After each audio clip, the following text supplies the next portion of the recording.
गढ़ा मंडला की रानी दुर्गावती भारतीय इतिहास के मध्यकाल की पहली वीरांगना है जिन्होंने स्वतंत्रता और स्वाभिमान के लिए हाथ में तलवार लेकर मैदान में संघर्ष किया। यूं तो मध्यकाल को भारतीय स्वाभिमान के लिए अंधकार का युग माना जाता है।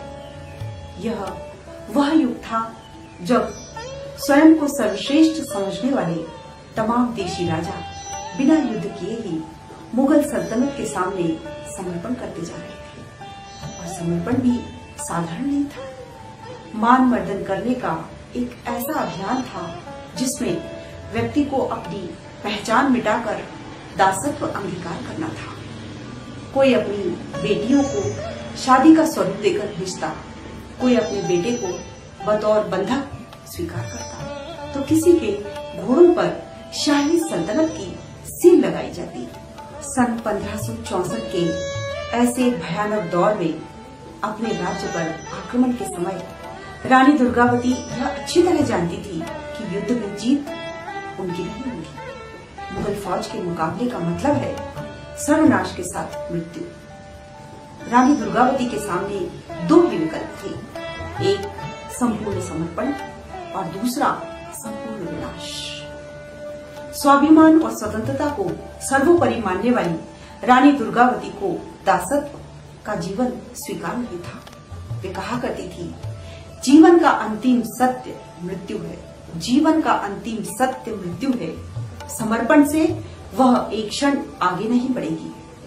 तब जिसे कल स्वीकार करना हो वह आज ही सही। इसी उद्घोष के साथ वे हाथ में तलवार लेकर विंध्याचल की पहाड़ियों में मोर्चा लगाकर बैठ गई। मुगलों ने आक्रमण किया और युद्ध शुरू हो गया। युद्ध का पहला दिन रानी के पक्ष में रहा। गोंडवाना के वीरों के साहस और उनके तीरों के अचूक निशाने के सामने मुगल सेना के छक्के छूट गए। किंतु दूसरे दिन पासा पलट गया, क्योंकि मुगल सेनापति आसफ खां की मदद के लिए तोपखाना आ गया। तोप का मुकाबला तीरों से नहीं हो सकता था। आसफ खां की फौज में 12,000 पैदल, 10,000 घुड़सवार और इसके साथ एक मजबूत तोपखाना भी था। इन सब की खबर रानी को थी।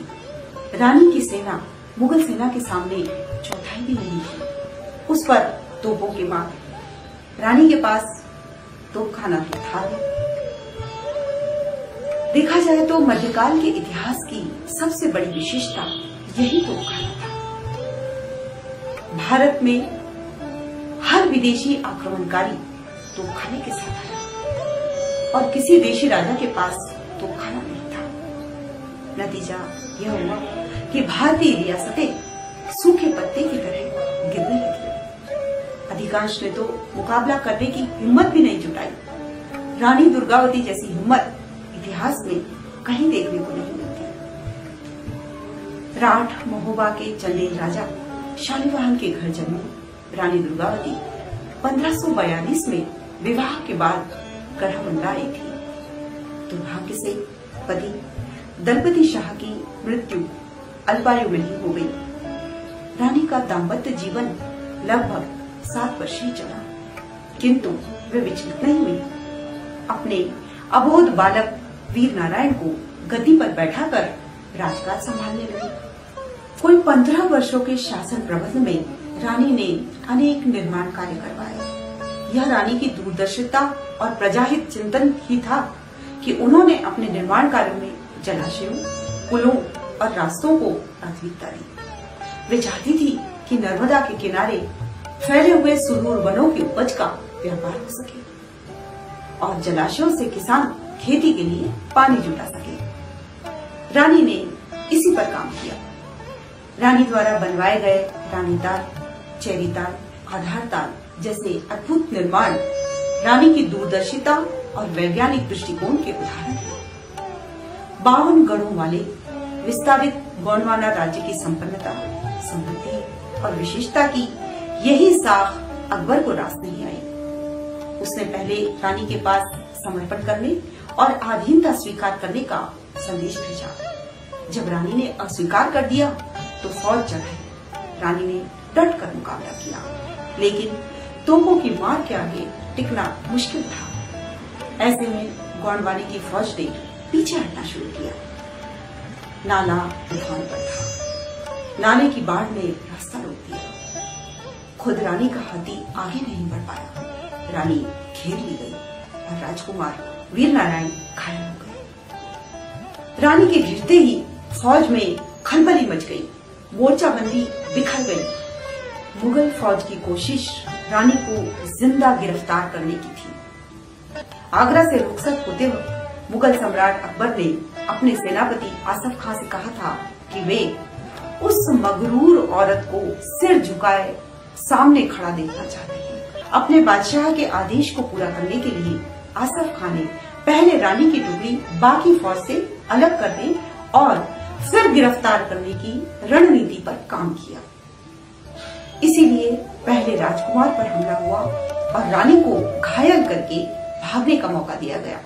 पुत्र के घायल होने और सेना के बिखरने से रानी को शत्रु की चाल का अंदाजा हो गया। उन्हें अपने भविष्य की और जीवन की पराधीनता साफ दिखाई दी। उन्होंने रणभूमि में उसी क्षण अपने हाथों खुद को कटार भोगी और अपने प्राण देकर संकल्प पूरा किया। वीरांगना रानी दुर्गावती का नाम आज स्वाभिमान और स्वतंत्रता का पर्याय बन गया है। वे एक वीरोचित कहानी में बदलकर महाकौशल और गोंडवाने के घर घर में समा गई। वे स्वतंत्रता का प्रतीक और आस्था का केंद्र बन अमर हो गई। रानी दुर्गावती ने एक ऐसी बलिदानी परंपरा की शुरुआत की जिस पर आने वाली पीढ़ियां सदैव गर्व करेंगी। ऐसी अमर बलिदानी वीरांगना रानी दुर्गावती को शत